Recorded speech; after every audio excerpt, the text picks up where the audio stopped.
Donald Trump has now forgiven over $1.3 billion in debts owed to victims of white-collar crime using his pardon power.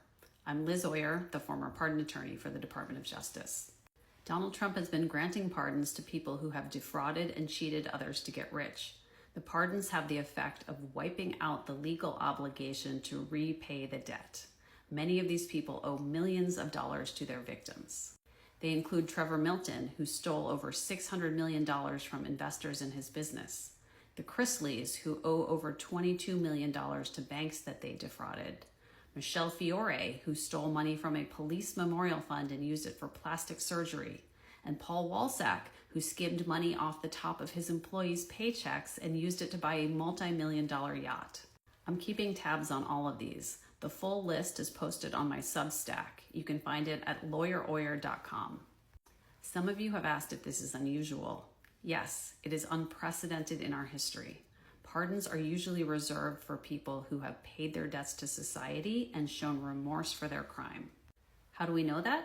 Well, there's a long-standing rule book published by the Department of Justice called the Justice Manual that actually says that.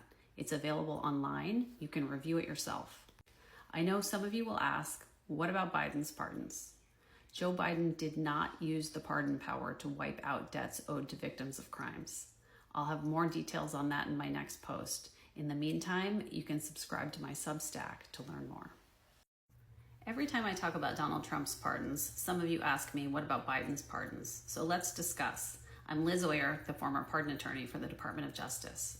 To understand the differences between Trump's pardons and Biden's, there are some basic things you need to know about the president's constitutional clemency power.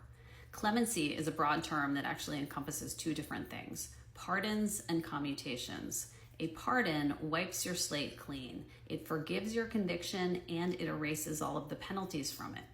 A commutation just reduces your sentence. It does not forgive your conviction. Most of the clemencies that Biden granted were commutations. Most of the clemencies that Trump has granted are full pardons. In total, Trump has granted over 1,500 full pardons since January. Biden granted only 80 full pardons in 4 years. Yes, some of Biden's pardons went to his family members, and that is a shame. That is a legitimate criticism for the history books. That does not excuse or justify what our current president is doing right now with the pardon power. Trump's pardons have cost taxpayers over $1.3 billion and counting. Trump and his inner circle are profiting off the pardon power by accepting donations and political favors in exchange for pardons. I know some of you are looking for an accounting of Biden's pardons. Court records show that Biden's pardon recipients owed collectively about $700,000 in financial penalties. Most of them had paid off those debts before they received pardons. That's how the pardon process is supposed to work. But Donald Trump has turned it on its head, and we, the citizens, are literally paying the price.